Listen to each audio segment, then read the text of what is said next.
اعوذ باللہ من الشیطان الرجیم بسم اللہ الرحمن الرحیم۔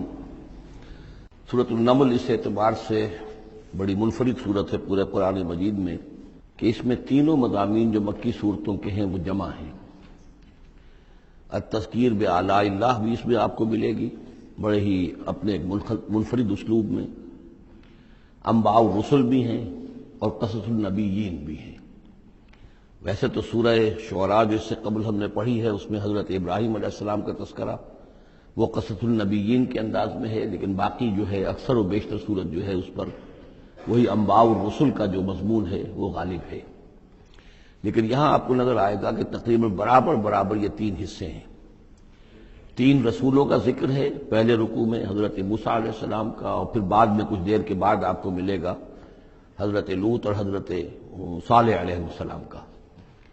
درمیان میں پھر حضرت سلیمان علیہ السلام کا تذکرہ ہے قصص النبیین کے انداز میں۔ تو ہم پڑھ رہے تھے حضرت موسیٰ علیہ السلام کا ذکر۔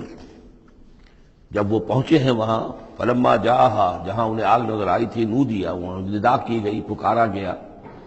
ان بورک من فی النار ومن حولہا، کہ آگ میں جو کچھ ہے وہ بہت بابرکت ہے اور جو کچھ اس کے ارد گرد ہے وہ بھی بہت بابرکت ہے۔ وسبحان اللہ رب العالمین، اور پاکی ہے اللہ کے لیے جو تمام جہانوں کا پروردگار ہے۔ یا موسیٰ انہ انا اللہ العزیز الحکیم، اے موسیٰ میں اللہ ہوں العزیز اور الحکیم۔ والق عصاک، اپنا عصا زمین پر ڈالو، فلما رآہا تہتز، جب انہوں نے دیکھا کہ وہ حرکت کر رہا ہے، کانہا جان، جیسے کہ وہ سانپ ہو، ولا مدبرا، تو وہ پیٹھ موڑ کر بھاگے، ولم یعقب، اور پیچھے مڑ کر دیکھ نہیں رہے تھے، یعنی خوف کی شدت کا یہ عالم تھا۔ یا موسیٰ لا تخف، اللہ نے فرمایا اے موسیٰ ڈرو نہیں، انی لا یخاف لدی المرسلون، میرے حضور میں رسولوں کے لیے کوئی خوف نہیں ہے، کوئی ڈر نہیں ہوتا۔ لیکن یہاں پھر اس سے آگے جو بات آئی ہے اس میں اختلاف ہے، اور وہ یہ کہ الا جو ہے یہاں پر استثناء متصل ہے یا استثناء منقطع ہے۔ یہ استثناء منقطع مانا گیا ہے کہ الا من ظلم ثم بدل حسنا بعد سوء فانی غفور رحیم، سوائے اس کے کہ جس نے کوئی ظلم کیا ہو، یعنی اگر کسی شخص نے کوئی ظلم کمایا ہو، اگر اسے متصل مانا جائے تو اس کا مطلب یہ ہے کہ اس کے اوپر پھر کوئی نہ کوئی خوف طاری ہو جاتا ہے۔ یعنی جن لوگوں کی رائے یہ ہے، ان کے نزدیک حضرت موسیٰ علیہ السلام پر اس وقت خوف کا طاری ہو جانا اس سبب سے تھا کہ ان سے ایک خطا ہو گئی تھی، غلطی ہو گئی تھی، ایک قتل ناحق کے وہ مرتکب ہو گئے تھے، اگرچہ وہ عمدن نہیں تھا، خطا کے ساتھ تھا۔ لیکن اکثر نے یہ کہا ہے کہ اس کا اس سے کوئی تعلق نہیں، یہ ایک علیحدہ جملہ ہے، استئناف ہے یہاں پر، اور یہ استثناء جو ہے منقطع ہے۔ من ظلم ثم بدل حسنا بعد سوء، جس شخص نے کوئی زیادتی کی، اپنے اوپر کوئی ظلم کیا، پھر اس نے بدل دیا، تبدیل کر دیا سوء کو، بدی کو،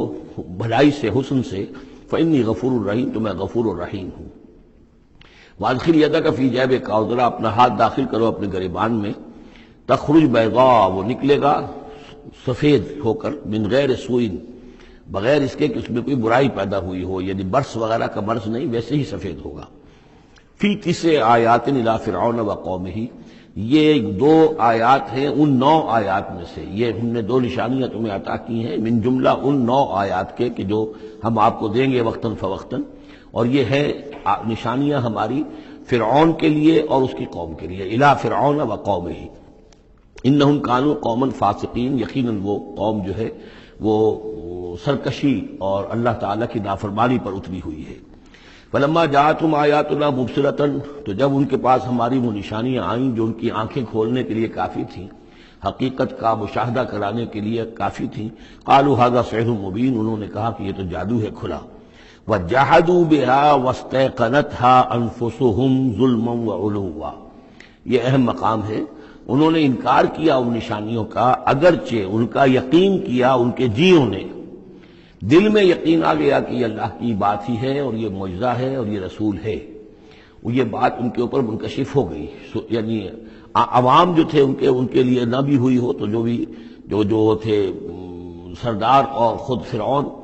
جحدوا بها، انکار تو انہوں نے کیا، واستيقنتها انفسهم، ان کے دلوں نے، ان کے جیوں نے، ان کے دماغوں نے اس کو قبول کیا کہ واقعتاً یہ حق ہے، ظلما وعلوا، اس کے باوجود بے انصافی کی بنیاد پر اور سرکشی کی وجہ سے انہوں نے انکار کیا۔ یہ ظلما وعلوا کا تعلق ہے جحدوا بها سے، وجحدوا بها ظلما وعلوا واستيقنتها انفسهم،